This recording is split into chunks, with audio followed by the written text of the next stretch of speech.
Bom ter você aqui. E se tem algo que a gente acredita profundamente no BrainMed, é que a saúde só muda quando as pessoas certas se encontram.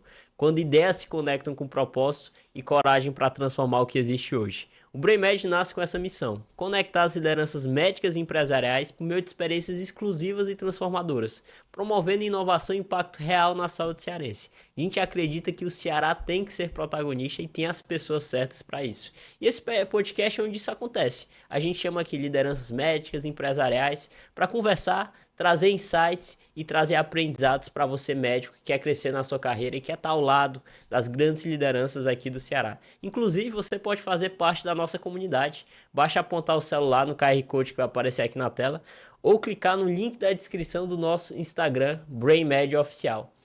E se você quer se posicionar junto ao ecossistema mais inovador da medicina, você pode patrocinar o podcast BrainMed e expor sua marca para milhares de profissionais da saúde e ainda ter seus eventos médicos cobertos pela nossa revista, a revista BrainMed. Porque se algo acontece na saúde cearense, também acontece aqui. E assim também a nossa newsletter com conteúdo exclusivo sobre liderança, gestão, inovação e saúde. E a gente conta com o apoio do Estúdio Soul como patrocinador e da agência Talo. Então, se você quer crescer seu consultório, se você quer melhorar a sua captação de pacientes, vai aparecer um QR Code aqui na tela, você pode apontar seu celular, que a agência Talo vai fazer um diagnóstico totalmente gratuito do seu consultório e do seu perfil ideal de paciente. A gente se vê aqui em um novo episódio. Hoje a gente está iniciando mais um BrainMed Talks, podcast oficial do BrainMed, o ecossistema que conecta as lideranças médicas e empresariais aqui no Ceará, porque a gente acredita que a gente tem sim capacidade de transformar a saúde cearense. E hoje vai ser um episódio muito interessante que a gente vai discutir para você médico que se sente estagnado na carreira, que não sabe para onde deve ir, não sabe os próximos passos do seu consultório, como você deve se planejar, como você deve olhar esses seus próximos passos e como você vai crescer na carreira. Eu sou Luiz Gustavo Veras, fundador do ecossistema BrainMed, estou aqui com o Daniel Coriolano, também sócio do BrainMed. E aí, Daniel? Beleza, Luiz? Massa tá aqui para a gente conversar sobre as mudanças que são naturais para a carreira médica que busca uma ascensão, desenvolvimento, né? Tá sempre ali no ciclo de melhoria e a gente vai ter um papo sobre isso. Com certeza, Daniel. O papo hoje é para aquele colega médico que ele quer iniciar o consultório particular ou aquele que iniciou, mas está com muitas dificuldades de crescer, de progredir na carreira. Como é que tu enxerga o cenário dos consultórios particulares médicos aqui no estado do Ceará? Cara, eu posso dar um exemplo aqui de uma história natural que eu vivi, que é natural por se replicar em alguns momentos, né? Quando eu terminei a residência, minha esposa também, ela é pediatra. Aí a gente foi para o mercado particular e nós encontramos uma sala que estava disponível em um prédio que um dentista estava. Ele construiu a parte de odontologia e estava com uma sala disponível. A gente enxergou aquilo como uma oportunidade e nós fizemos um pré-contrato. Então, reservamos a sala para a gente, contratamos o arquiteto. Só que no evoluir dessa arquitetura, né, do planejamento arquitetônico, a gente percebeu que estava ficando caro o negócio. Quando ele entregou o projeto da sala, da construção, no orçamento da infraestrutura, a gente, ei, calma aí, mas o preço da nossa consulta.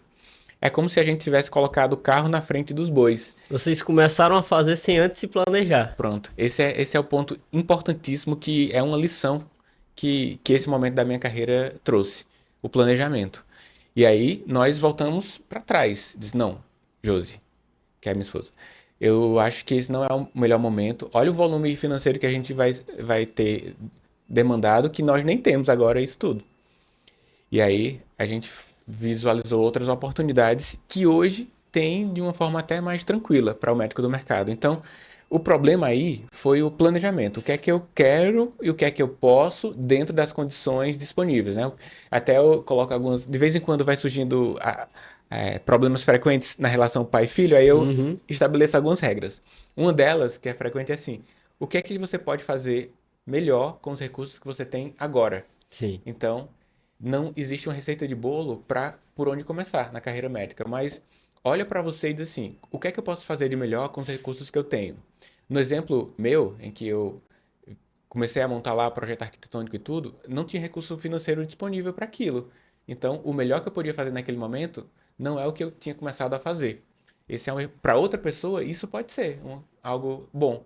Alguém que tem um familiar que já tem um consultório, meu pai, familiar, quero pegar uma sala por completo aqui para eu usar uma parte dos turnos para fazer conteúdos, por exemplo, para ser um canal de aquisição, a outra parte eu já vou testando os primeiros pacientes encaminhados por colegas, posso até atender familiares também. Então, assim, cada contexto existe uma ação necessária e possível. Então é isso. O planejamento serve para que você olhe para si, olhe para os recursos disponíveis e estabeleça as melhores condutas diante disso. Agora, quais são as condutas frequentemente boas? Ao sair da residência, alugar um turno por semana é uma boa conduta que eu visualizo. Porque sabe aquela máxima dos negócios que diz assim, teste barato, Sim. que é o conceito do MVP, né? Onde você, se errar, perdeu pouco. Então, quando você aluga um turno, você está dentro desse conceito. Você vai errar pouco, você vai investir ali o valor do aluguel por turno, né? Para quem não entende ainda, é por turno por mês. Você pode alugar, então, todas as segundas manhãs, são 4 utilizações. E após um período, você vai ter pacientes frequentes, vai ter pressão assistencial demandando outros turnos e vai crescendo assim. Quando é que tu acha que é a hora certa de começar? Tanto pro cara que seguiu uma carreira clínica, quanto pro cara que seguiu uma carreira cirúrgica. Logo depois da residência, ele já começa a alugar um turno, mesmo que não tenha pacientes. Como é que tu enxerga isso? Enxergo como necessário entrar no mercado privado, mesmo sem perspectiva de ter ali muitos pacientes. Porque você tem que experimentar o mercado. Você tem que se expor por dois motivos. Primeiro, o setor público não está absorvendo todos os médicos, isso é uma realidade. Quando eu terminei, Luiz, a medicina, eu fiz um percurso por algumas prefeituras do interior, me apresentando como médico recém-egresso e todas elas tinham vaga Já para tinham trabalhar. médicos. Tinha vaga para mim e para minha esposa. A gente fez um Ah, tour. entendi. Tinha vaga de plantão ou de estratégia de saúde da família. E aí, basicamente, nós escolhemos. Hoje, não. Então, ir para o mercado privado antes era como se fosse um desenvolvimento da carreira. Hoje é como se fosse uma necessidade. Uhum, Porque não tem vaga no público e você tem que dar o seu jeito. sim. Então, eu vejo que, dependendo da região que a pessoa que está nos ouvindo aqui tá, é uma necessidade. Então, terminou a residência, vai para o mercado privado. Pode ser que não seja uma ida independente, mas vai junto a um preceptor que te chama, por exemplo, na área cirúrgica, é muito comum chamar como segundo cirurgião, para atender os retornos. Então, cada especialidade vai ter uma oportunidade que as conexões são feitas no período de residência médica. Importante demais, inclusive, isso, Luiz. Essa conexão que se faz durante a residência médica. Eu fui sócio, por exemplo, de um amigo de residência durante o período da minha carreira. Então, Que é são o que a gente laços. preza muito no BrainMed, você tá ao lado das pessoas certas. Como Exatamente. isso pode abrir Muda. oportunidades e muda a sua jornada. Que tem tudo a ver com planejamento, né? Então, imagina conversar frequentemente com o professor, com o preceptor sobre perspectivas de vida, com um colega da residência ali também sobre perspectivas de mercado. Incluir isso de uma forma amigável no cotidiano Sim. vai impactar em algumas decisões importantes. Daniel, então, você acha que o primeiro passo para o cara que está começando é já ir alugando alguns turnos de consultório, mesmo que não tenha demanda, para ser um MVP? Mas como é que ele deve escolher esse canto que ele loca? A gente vê hoje que tem diversos cenários. Tem colegas médicos, colegas de outros profissionais da saúde que alugam esses turnos. Hoje tem modelos também de consultório inteligente. Enfim, tem diversos modelos. Como é que ele deve escolher o que faz mais sentido para ele? Ele deve avaliar a oportunidade de reduzir o volume de barreiras para alguém que quer marcar consulta. Acho que a gente sempre fala foco no paciente, né? Aí eu não poderia citar uma maneira certa cujo foco fosse a tranquilidade do médico, Uhum, simplesmente, né? Então, o que hoje o paciente procura? Uma certa agilidade na hora de agendamento. Se houver uma possibilidade de o local onde você vai alugar o turno ter uma flexibilidade de agendamento no seguinte sentido: existe um modelo de aluguel por hora em alguns locais do país. Então, você não fica preso a um turno. O paciente gera a demanda através dos seus canais, você faz a interlocução com o agendamento no local onde você atende comprando horas lá do estabelecimento. Então, segunda manhã, terça à tarde. Se você tem essa flexibilidade no início da carreira, isso é ótimo. Você reduz a quantidade de barreiras. Se não houver esse modelo de negócio próximo a você, eu acho que vai pegar ali um turno e vai negociar com o dono da clínica de, eventualmente, poder utilizar outros turnos nesse banco de horas que ele está adquirindo. Essa comunicação é muito fácil de acontecer na maior parte das vezes, a flexibilidade acontece. Então, assim, reduzindo a barreira para as pessoas que querem marcar com você, as coisas vão começar a dar certo, porque vai começar a ter uma pressão assistencial. Lógico que você precisa ter uma estrutura mínima, que é pensar sobre canal de aquisição, que é algo dentro do seu planejamento. Então, antes de abrir o consultório propriamente, ou antes de abrir o turno alugando, você tem que pensar sobre quem são os seus pacientes frequentes, qual a região geográfica da sua cidade que é possível você se deslocar com certa agilidade, né? Para ser o consultório lá no outro lado da cidade. Sim. Aí você analisa o ecossistema que existe no prédio que você vai atender.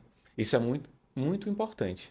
Por exemplo, lá na clínica tem um ecossistema onde tem dermatologista, endócrino pediatra, cirurgião, cabeça e pescoço. Algumas especialidades dialogam, neurologista, neuroclínico e neurocirurgião.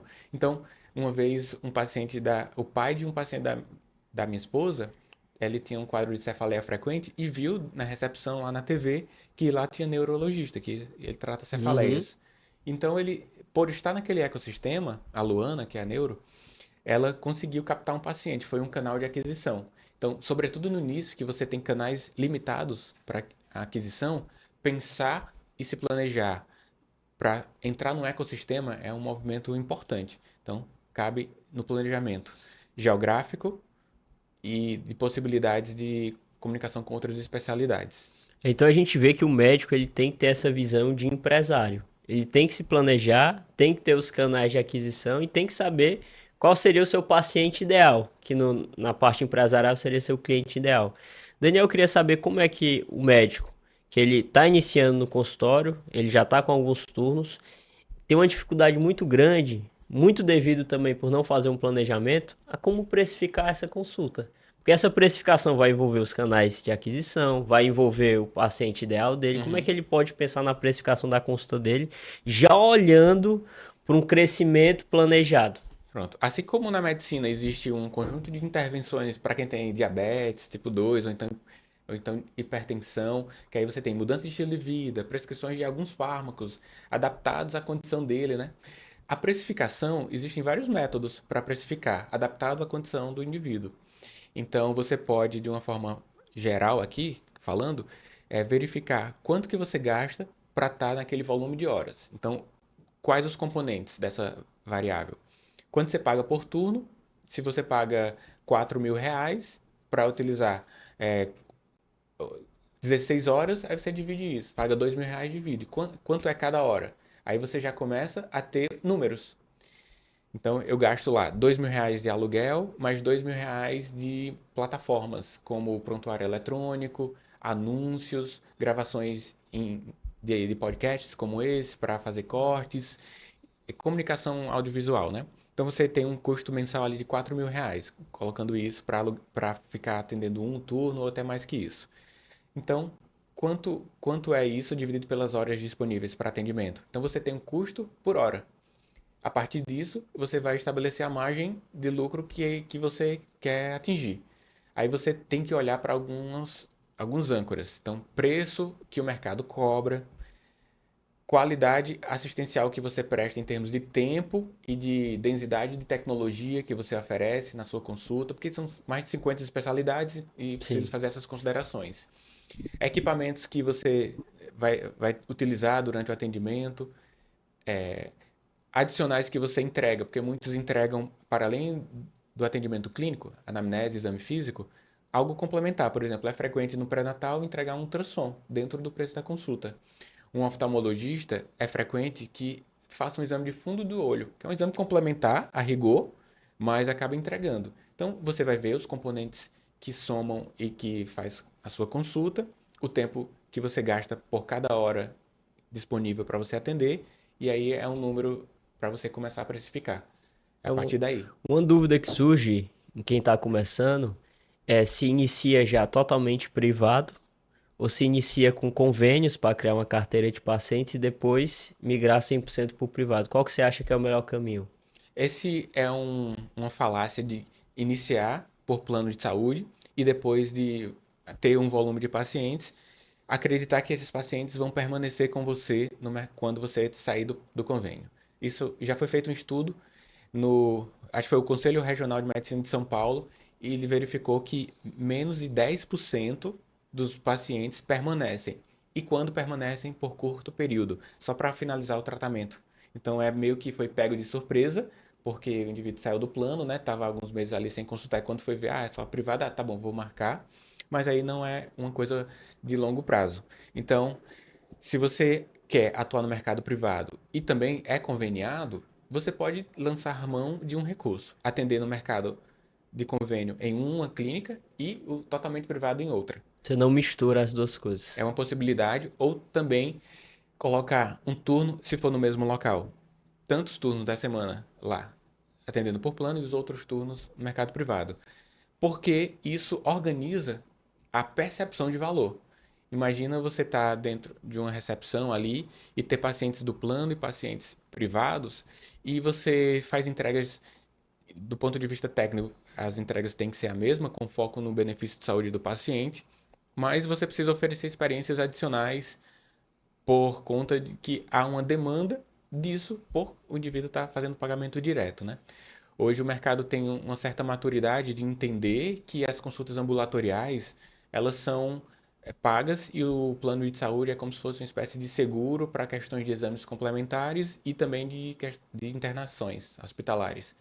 Então, existe uma certa organização do mercado quanto a isso, mas eu vejo a necessidade de fazer essa modificação em turnos ou em locais. A gente está discutindo aqui que o médico ele tem que iniciar esse turno e ir crescendo, que ele tem que saber precificar, fazer esse planejamento, mas uma coisa que é muito importante e muito médico não olha com o olhar apropriado são duas coisas, são os canais de aquisição que a gente estava conversando, mas todo canal de aquisição vai levar o paciente para conversar com alguém, que muitas Uhum, vezes é a secretária. sim. E a gente vê que muitos médicos não olham com olhar atento para a secretária, e essa secretária acaba não sendo tão treinada. E um paciente entra em contato, a resposta demora para chegar, muitas vezes essa secretária não tem uma conversa com interesse com o paciente. A primeira dúvida, ela não pergunta, o que que aconteceu? Como é que tu enxerga que esse médico, que ele tá começando, tá crescendo no consultório, ele pode treinar o time dele? Contratar uma secretária, usar de outro colega médico, como é que tu enxerga isso? É muito frequente que o médico, diante do mundo dos negócios em saúde, querendo fazer as coisas certo, ele se depare com essas situações. A minha secretária tem alguns gaps de conhecimento, o meu setor de agendamento tem alguns, o meu sistema de tecnologia, que é o prontuário, tem alguns problemas, e ele se vê, eu costumo comparar isso como um universo, e ele se vê na necessidade de habitar todos os planetas ao mesmo tempo. O planeta da gestão, o planeta da inovação tecnológica, o planeta dos recursos humanos, que é treinamento e liderança, que você citou. E aí ele precisa organizar. E para organizar isso, eu costumo falar nos workshops, nos treinamentos, a jornada de sucesso no consultório. Existe uma experiência que o indivíduo passa, que são pelo menos 6 as etapas. Desde a demanda por atendimento em saúde até o pós-consulta. A demanda pode ser uma queixa principal. Esse pode ser o gatilho para buscar o serviço de saúde. Pode ser também o encaminhamento de um colega. Aí você olha para essa primeira etapa e faz algo por isso. Quais os canais ligam até mim quando um colega quer me encaminhar? Eu facilito isso? Aí, um conjunto de ações para isso. No Uhum. planejamento. O próximo passo, depois que o indivíduo toma conhecimento da sua existência, ele vai para uma fase de consideração. E ele vai considerar analisando alguma coisa. Se você tivesse a necessidade agora de buscar um dermatologista, acho, qual o primeiro movimento assim incipiente que você faria? Eu pesquisaria no Google. Pronto. Então, o seu comportamento, ele privilegiaria o médico que tem um posicionamento no Google Meu Negócios. Sim. Ele vai ser um canal da consideração. Só que ainda está na fase de consideração. Não é porque você está lá que a sua percepção de qualidade vai já pular para a última lá, para a penúltima, que é agendar a consulta. Você vai considerar, você vai analisar desde a foto, desde, no seu caso, algumas análises de pacientes que é um tipo de classificação, CSAT, que é um método de classificação em estrelas que o Google usa, CSAT.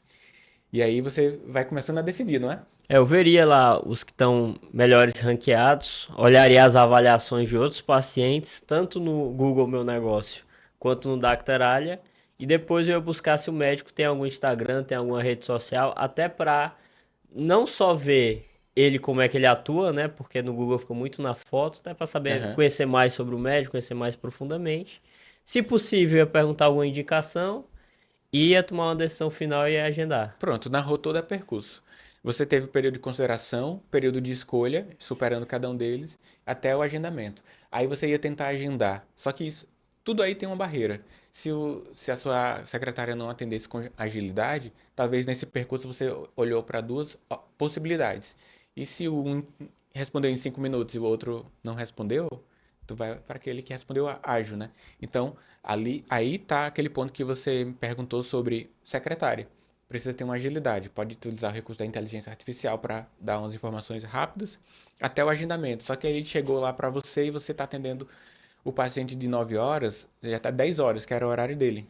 Aí é outra barreira. Então Uhum. existe uma jornada de 6 etapas que o indivíduo precisa olhar quais são as barreiras e os problemas que podem acontecer em cada uma dessas etapas e tomar atitudes, ações profiláticas para cada uma dessas etapas. Num momento dedicado a um planejamento de sucesso no consultório, é preciso olhar para todas essas etapas. Só que não vai fazer tudo ao mesmo tempo. Você vai verificar para o seu contexto qual o que está demandando a sua atenção naquele momento. Pode ser que você comece pela etapa de agendar com agilidade, melhorar a qualidade do agendamento. Essa questão do agendamento, trazendo aqui algo que já aconteceu comigo, que para mim faz muita diferença, eu decidir ou não se eu vou agendar com um colega médico, é eu entrar em contato com a secretária do colega e eu sinto que além da agilidade, eu acho que é mais importante ainda o interesse pelo paciente, que é, por exemplo, a época eu queria agendar uma dermatologista, como você citou.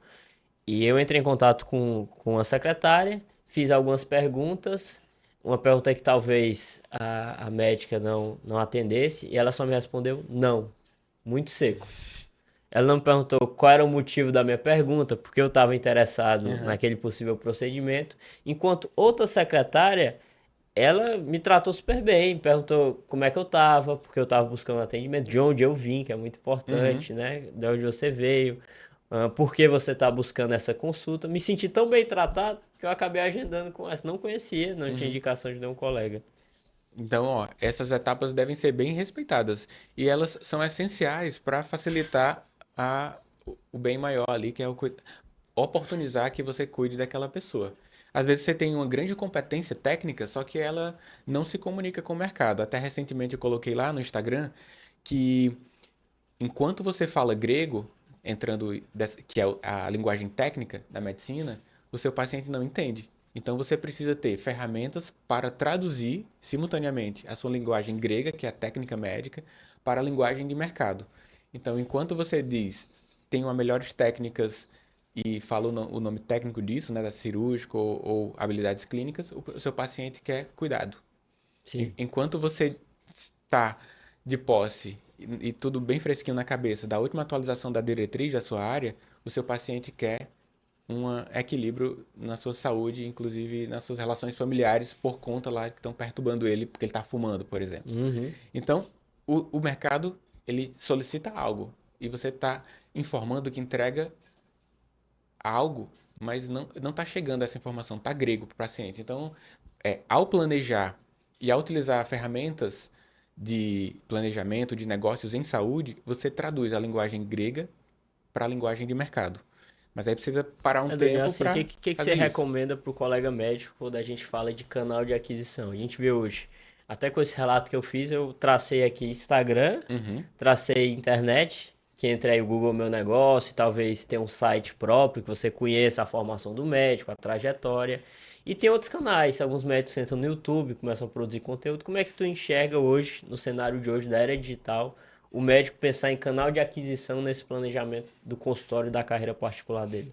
Seria muito superficial eu responder que a rede social é o principal canal de aquisição para todos. Isso não é verdade. Eu vou contar um caso que está no meu livro, Jornada de Sucesso no Consultório, de um mentorando. Ele é médico cirurgião, o nome dele é Diego Soares. Ele fez residência no AC Camargo e voltou para sua região de atendimento. E começou citando que tinha o desafio de entrar no centro cirúrgico e captar pacientes em vias ambulatoriais. Por quê? Porque o cirurgião oncológico normalmente não é o primeiro contato do paciente oncológico. Normalmente é encaminhamentos. Encaminhamentos. Então, o canal de aquisição do cirurgião oncológico não é Ser bem relacionado com outros pares médicos. exatamente. Então, ele fez esse movimento antes de procurar a minha ajuda de ter canais digitais e depois, diante da frustração disso não dar resultado, a gente estabeleceu um mecanismo. Então, para esse caso específico, a gente fez o seguinte: Diego, quem são os. De onde vêm seus pacientes? Ah, ele vem depois de uma ida por conta de dor a uma emergência. Ele vai depois de ser atendido na estratégia de saúde da família ou no médico clínico. Então, bora fazer esse estudo dos canais de entrada. Aquela pergunta, dizer como que você me encontrou. Ah, e aí começou a verificar de uma forma incipiente que estava vindo é, encaminhado de clínicos Uhum. de pronto atendimento. A gente fez um trabalho com elas. Então, o que é que a gente fez? Nós criamos um workshop de diagnóstico precoce de câncer ginecológico. Que isso já tem uma curiosidade. Quando vocês fizeram esse estudo, tinha colegas médicos que encaminhavam para ele que ele não conhecia? Sim, os colegas de turma. De turma, que não É, lembrava? viu que ele voltou para a região, mas Uhum. um pouco, muito na sorte. Entendi. E aí a gente fez o workshop para os ginecologistas, que eles têm a oportunidade, através do Papa Nicolau, de diagnosticar cânceres ginecológicos. Uhum. Aí foi feito. Então, como ele alta competência técnica, ele fez o treinamento com cirurgiões oncológicos, deu certo, começou a receber encaminhamento de cirurgiões oncológicos. Depois fez um treinamento de ferida operatória. Ele, junto à enfermeira que é parte da equipe cirúrgica dele, vamos fazer treinamento para dar subsídio aos auxiliares de enfermagem a ter uma fonte extra de renda. Treinou, porque também ele precisa que o cirurgião, o paciente pós-cirúrgico precisa ter bons cuidados da cirurgia operatória. E aí ele treinou essa galera, que estão nos pronto atendimentos. Então, Entendi. o paciente foi lá com uma queixa de dor para tomar morfina, que seja, se perguntou se houve oportunidade, doutor Diego. Então ele começou a enxergar a realidade dele.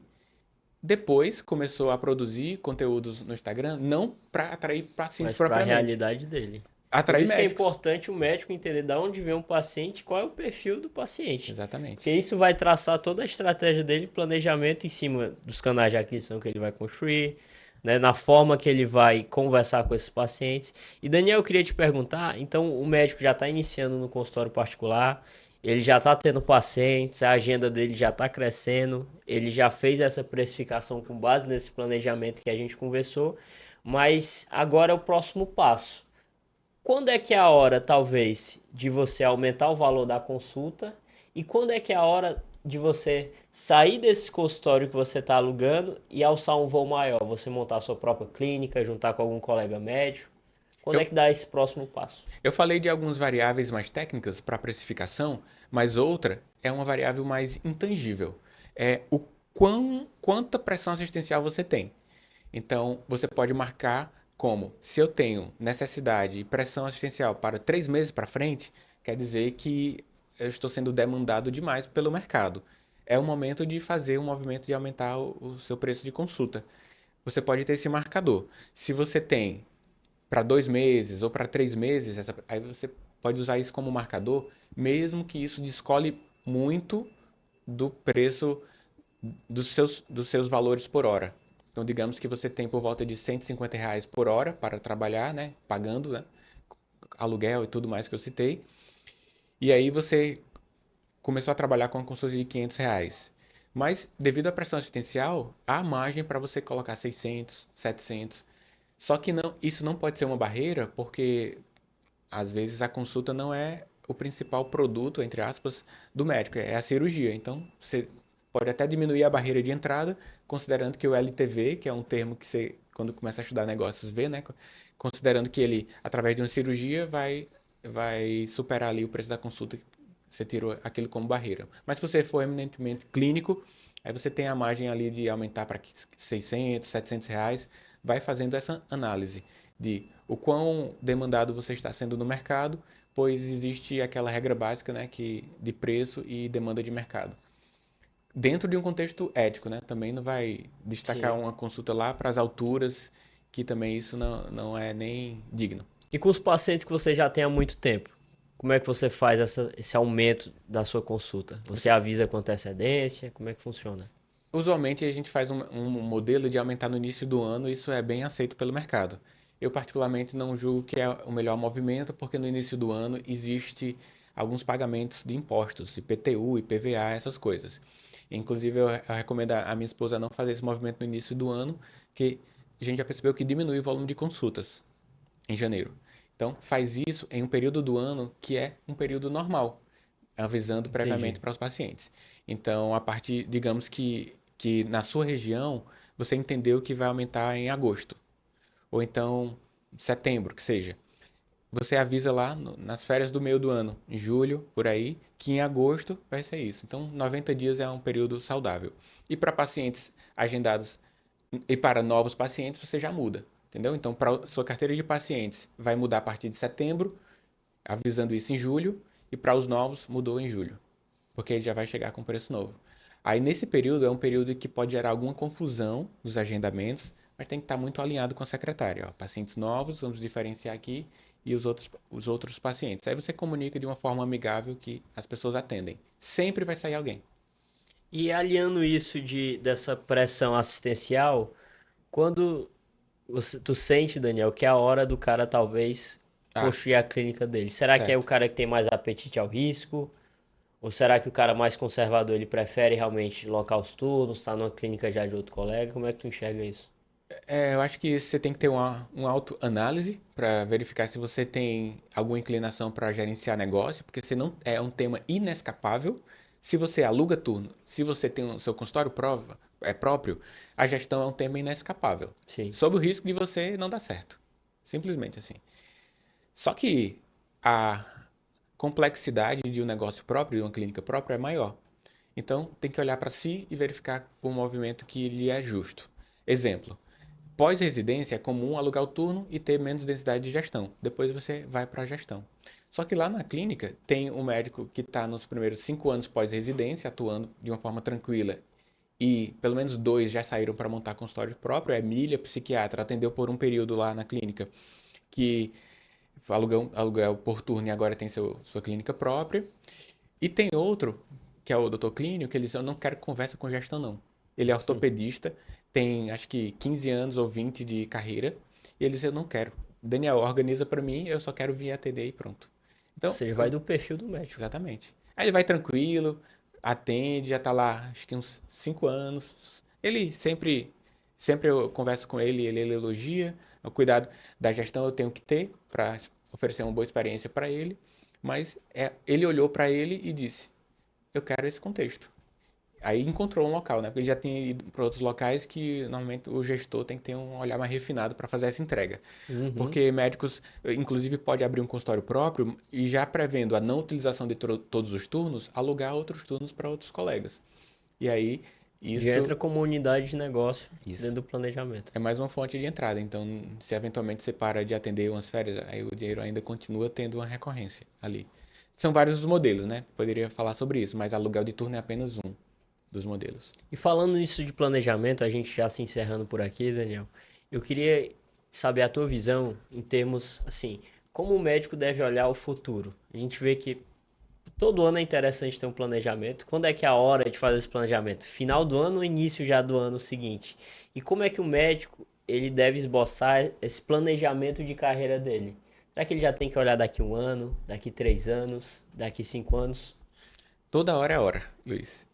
Por exemplo, a residência começa em março, né? Você termina a residência em março, aí vai esperar o final do ano, né? Então, ele já tem que começar ali na residência, dezembro, Tá se janeiro, planejando. se planejando. Em janeiro, porque ele vai sair da residência e vai ficar no limbo em março. Aí quem já está no mercado é toda hora. Existem 3 variáveis de um projeto para dar certo, né? É a fase estratégica, é a fase operacional e a fase gestão longitudinal. Então, a fase estratégica é o que é que eu vou fazer. Então, parar um tempo, dar o plantão do planejamento. Para um tempo e escreve. Escrever é a tecnologia mais tranquila que você tem para fazer um planejamento. Existem ferramentas mais robustas e melhores. Sim. Mas sentou e escreveu o que você quer da vida. Dedicar um tempo, né, um plantão, para realmente se planejar. Focar aquela energia nisso É. e ver como é que vai ser o Exatamente. futuro. Convida colega, um café, alguma coisa. O dia todo. Faz lá aquele planejamento. Aí, de preferência com alguém que possa auxiliar. Que aí alguma visão de negócio vai ajudar ainda. Mas assim, querendo não complicar, faça só. O que não pode é não fazer. Uhum. Então, Feito é melhor do que perfeito. exato. Mas não fique contente com o imperfeito. Claro. Aí, é, fez essa parte estratégica, você sabe o que fazer, por onde andar. Aí vai para a parte operacional, mão na massa, vamos executar isso. Aí nessa parte operacional, ela tem uma interseção com a fase de gestão longitudinal, porque tem uma visão de aperfeiçoamento contínuo. Então, do que foi planejado estrategicamente, a fase de transição entre o operacional e o de gestão é a fase tática. Então, que você sempre está executando e melhorando, executando e melhorando. Então, essa é a mentalidade do médico que quer ter um bom posicionamento do mercado. Dedicar ciclos de reflexões que a gente chama de planejamento estratégico, ter o período de ação sem mudar a estratégia absurdamente, deixar Porque senão certo. ele só planeja, planeja e não executa. Exatamente. Ou então, quando vai executar, na mínima barreira, desiste, é outra coisa, nunca termina. Porque tá sempre planejando coisa Importância nova. de planejar e manter o foco. Tipo assim, eu planejei que o canal de aquisição que eu vou investir aqui, energia, é o Instagram. Aí, 2 meses, não vem nenhum paciente. Pronto, aí vai para outro, aí vai para outro, vai para outro. Tem que, Tem que ter tem que constância, disciplina.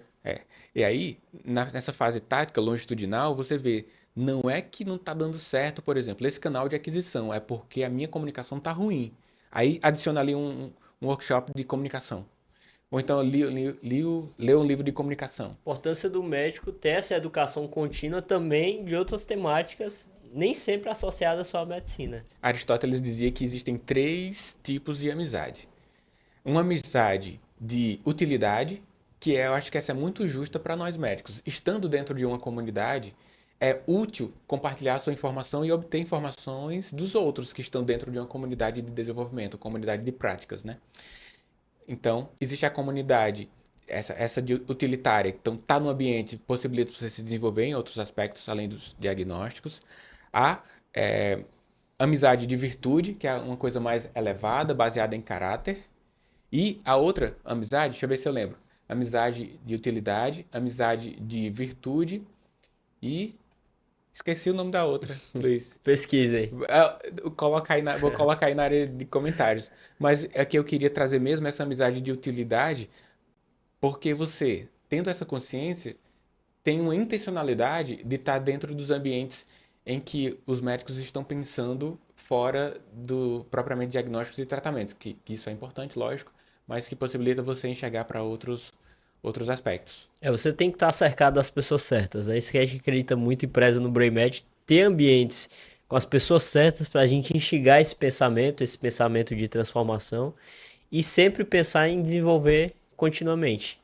Até porque, né, você não pode parar, você tem que estar nessa melhoria contínua. Exatamente. Daniel, acho que esse episódio foi muito bom e eu queria que tu resumisse aqui o principal insight do episódio. Acho que antes de tomar uma atitude operacional, dedique um tempo no estratégico. O estratégico vai lhe demandar olhar para você, olhar para o mercado, olhar para as possibilidades e os recursos que você tem. Isso acontece no período de planejamento.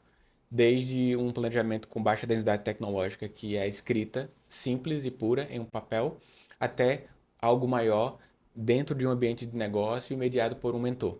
Então, isso fica aí como recomendação para quem quer se desenvolver no mercado ainda esse ano, inclusive. E você que ficou até aqui, queria agradecer ao nosso patrocinador, Estúdio Soul e a agência Thales. Então, você que ainda está com dificuldade de sair dos convênios, né, Daniel? Que foi esse papo que a gente conversou aqui, sair do consultório, alçar voos maiores na sua carreira, ter canais de aquisição de novos pacientes. Vai aparecer um QR Code aqui na tela da agência Thales, que está patrocinando nosso episódio. Você pode apontar a tela do seu celular e você vai receber um diagnóstico gratuito para a sua realidade e para o seu perfil ideal de pacientes. E agora a gente encerra esse episódio, foi muito bom, a gente discutiu planejamento de carreira, de consultório, como você pode começar e crescer, como o livro que o Daniel escreveu, A Jornada de Sucesso no Consultório. Então aqui é o Brain Med Talks, podcast oficial do Brain Med, que a gente traz lideranças médicas, empresariais, para trazer insights e para a gente ter conversas com as pessoas certas na mesa certa. Agradeço demais a presença aí. Mas antes da gente terminar, Luiz, eu fui ver aqui os 3 tipos de amizade. De utilidade, que é baseada nesses benefícios que eu citei. Amizade por prazer, que é aquela que eu esqueci, né? Mais de hobbies, né? Que aí você dedica momentos de... Que também pode incluir no network, né? São momentos mais agradáveis ali. E depois a amizade por virtude, que é mais baseada em caráter, independente de gerar boas sensações. Então, amizade de utilidade, amizade de prazer e amizade de virtude. Podia sair daqui sem essa falar as informação, 3 não. amizades. E é isso, a gente se vê no próximo episódio. Valeu, Valeu, Daniel. até mais.